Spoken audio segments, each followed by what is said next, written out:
Hace más de 6000 años, en la antigua Mesopotamia, una civilización dejó escrita una historia inquietante. No hablaba de héroes ni de conquistas. Hablaba del fin del mundo. En tablillas de arcilla, los sumerios narraron cómo los dioses decidieron destruir a la humanidad con un diluvio total, un castigo absoluto, un reinicio. Antes de comenzar, acomódate, ponte cómodo y respira despacio. Tal vez estés viendo este video desde muy lejos. Quizá en tu país ya es tarde, o tal vez la noche recién empieza. No importa desde dónde estés, ni qué hora marque el reloj en tu lugar. Este momento es solo para ti. Si este espacio te ayuda a relajarte, te invito a suscribirte al canal, para que cada noche, sin importar el país o la hora, encuentres aquí un lugar tranquilo para descansar. Ahora sí, respira profundo, cierra los ojos. Este relato es más antiguo que la Biblia, más antiguo que cualquier texto religioso conocido, y plantea una pregunta incómoda. ¿Estamos ante un mito o ante la memoria de una catástrofe real?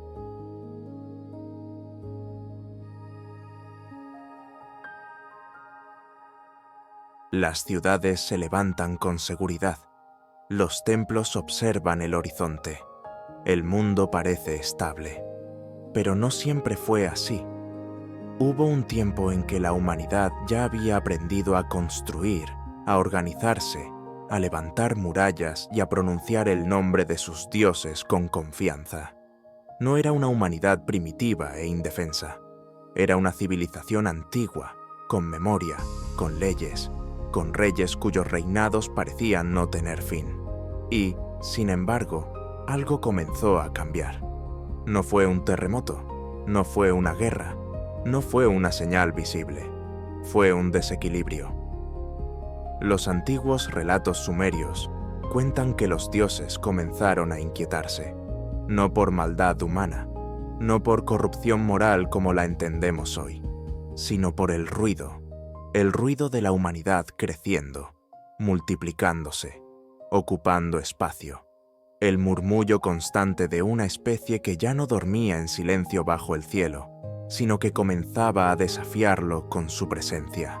Enlil, señor del viento y la autoridad, escuchaba ese rumor como una presión constante.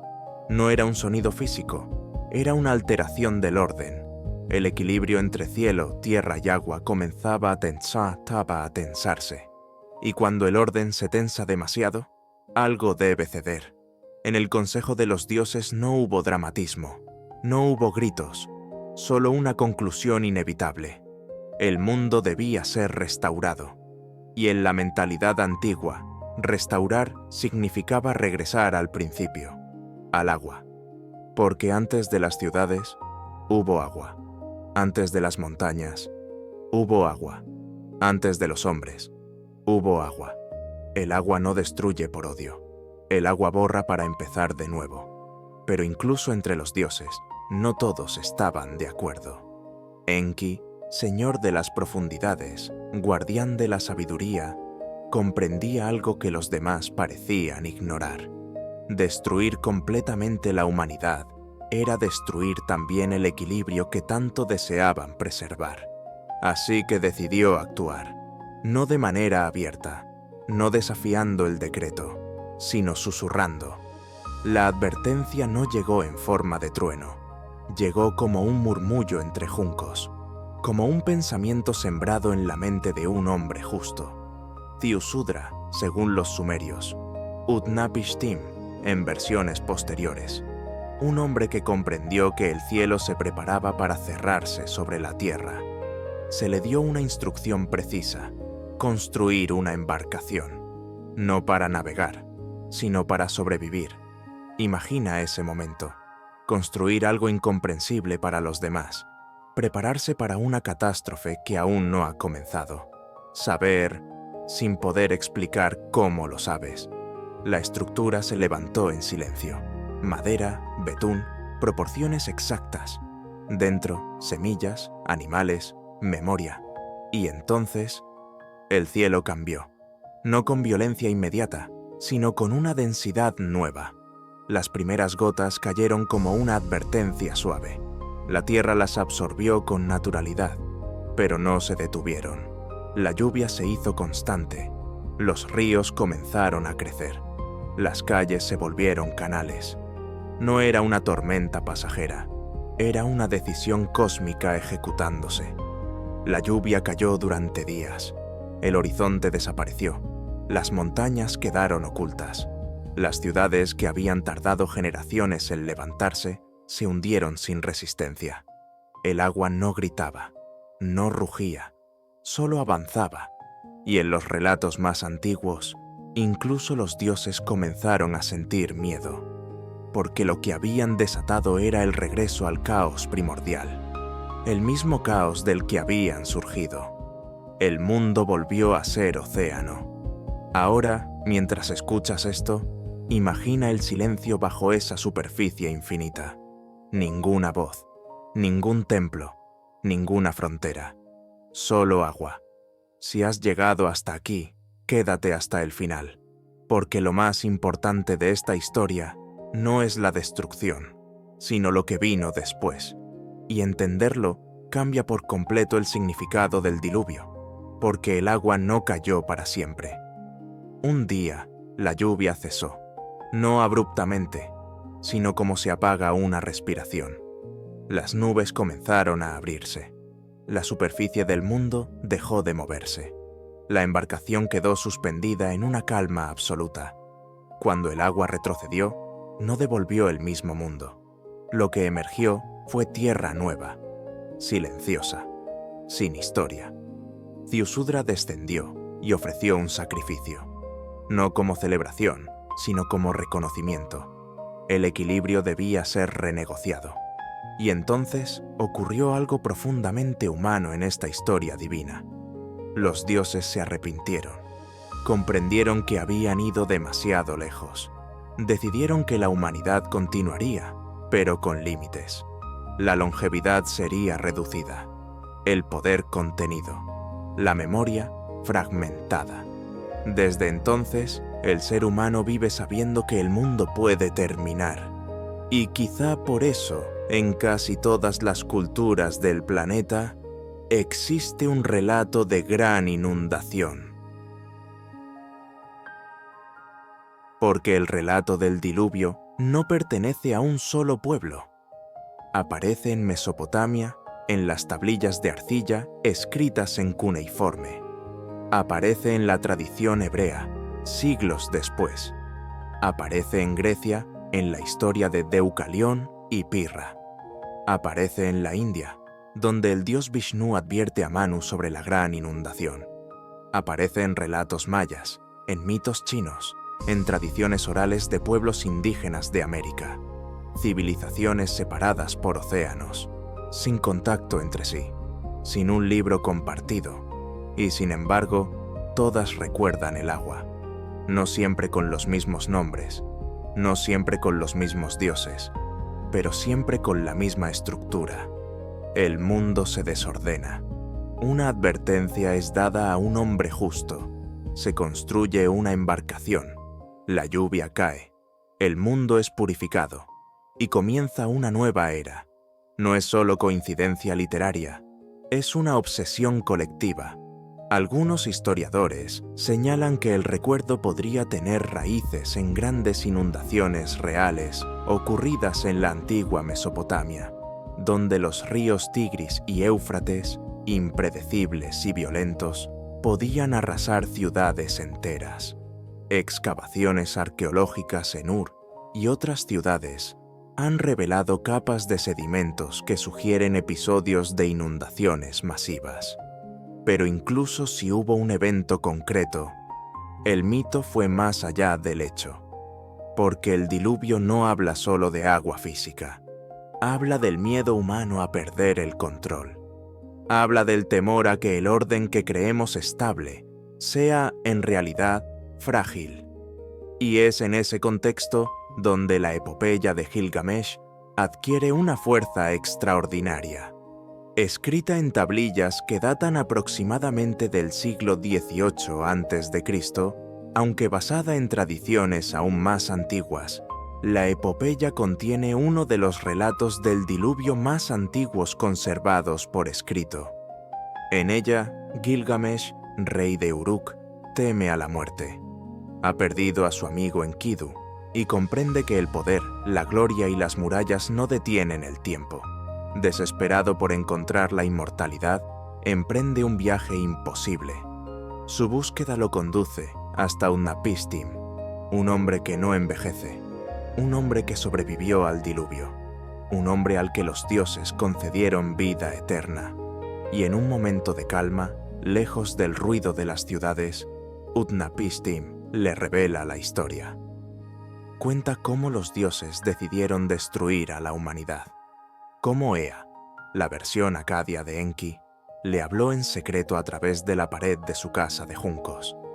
Cómo le ordenó demoler su hogar y construir una nave con medidas exactas. Cómo embarcó a su familia, artesanos, animales, semillas. Describe la tormenta como un cataclismo absoluto. Durante 6 días y 7 noches, el viento sopló, el diluvio arrasó la tierra. Las aguas cubrieron incluso las montañas. Los dioses mismos, dice el texto, retrocedieron hasta el cielo de Anu y se acurrucaron como perros. Es una imagen poderosa. Incluso las divinidades, temiendo lo que han desatado. Cuando la tormenta cesa, Utnapishtim libera aves para comprobar si las aguas han descendido. Una paloma, una golondrina, finalmente un cuervo que no regresa. El paralelismo con el relato bíblico es evidente, pero aquí, en la versión mesopotámica, el tono es distinto. No hay pacto con arco iris, no hay promesa solemne, hay sacrificio, hay olor a ofrenda que atrae a los dioses como moscas. Y después, silencio. Utnapishtim recibe la inmortalidad, no como premio moral, sino como excepción irrepetible. Cuando Gilgamesh escucha la historia, comprende algo devastador. La inmortalidad no está destinada a los hombres. Ni siquiera el héroe más grande puede escapar al límite. Y aquí es donde el diluvio se convierte en algo más profundo. No es solo la historia de un mundo que termina. Es la historia de un límite que se impone. Un recordatorio de que la humanidad puede construir ciudades, escribir epopeyas, levantar murallas gigantescas, pero no puede evitar el ciclo.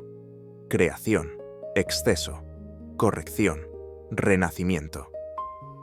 Cuando hoy leemos la epopeya de Gilgamesh, no estamos leyendo solo un mito antiguo. Estamos leyendo el texto literario más antiguo que conserva la humanidad. Una voz que nos habla desde hace más de 3 milenios, diciendo: el mundo puede comenzar de nuevo sin ti. Y eso cambia la perspectiva, porque el diluvio, en el fondo, no trata de agua, trata de humildad, trata de reconocer que la civilización no es permanente, que el equilibrio no es automático, que el orden requiere memoria. Ahora, mientras la noche avanza y el sonido de esta historia se mezcla con tu respiración, piensa en esto. Las tablillas de Gilgamesh fueron enterradas durante siglos bajo arena y polvo. Civilizaciones enteras desaparecieron. Imperios se levantaron y cayeron. Pero el relato del diluvio sobrevivió. Quizá porque no habla del pasado. Habla de una posibilidad constante. El mundo parece estable. Las ciudades siguen en pie. Los ríos fluyen en sus cauces, pero bajo la superficie de la historia, el agua siempre espera. Respira lentamente. El diluvio terminó y, sin embargo, el mundo no volvió a ser el mismo. La tierra emergió lentamente como si despertara de un sueño demasiado largo. El barro aún conservaba la memoria del agua. El aire tenía un peso distinto. No había voces. No había ciudades, no había ruido, solo un horizonte limpio. y una humanidad reducida a su esencia más frágil. El hombre descendió de la embarcación no como conquistador, sino como testigo. Testigo de que incluso los dioses pueden equivocarse. Testigo de que el poder absoluto también teme sus propias decisiones. Y en aquel silencio primordial, bajo un cielo que parecía más alto que nunca, se selló un nuevo pacto invisible.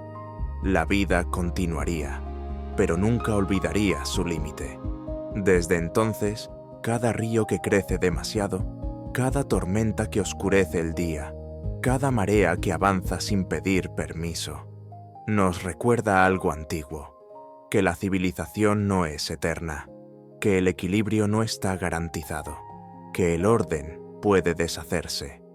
El diluvio no fue solo una catástrofe, fue una advertencia, una línea trazada en la historia que separa el exceso del límite, la arrogancia de la humildad, el ruido del silencio. Las tablillas de arcilla que narran esta historia sobrevivieron enterradas miles de años bajo la arena. Imperios cayeron, lenguas desaparecieron, dioses cambiaron de nombre, pero el relato del agua permaneció, porque quizá no habla del pasado, habla de nosotros, habla de la necesidad constante de recordar que somos parte de un equilibrio más grande que cualquier muralla, cualquier rey o cualquier imperio. Y mientras el mundo sigue girando, mientras los ríos siguen su curso, mientras creemos que todo está bajo control, el agua espera, no con ira, no con impaciencia, sino con la eterna calma de aquello que ya estuvo aquí antes que nosotros. El diluvio terminó, pero su memoria se convirtió en historia, y la historia en advertencia. Y esa advertencia sigue viva, en cada civilización que se levanta, en cada civilización que cae, porque al final, el agua no destruye el mundo, solo nos recuerda que nunca fue completamente nuestro.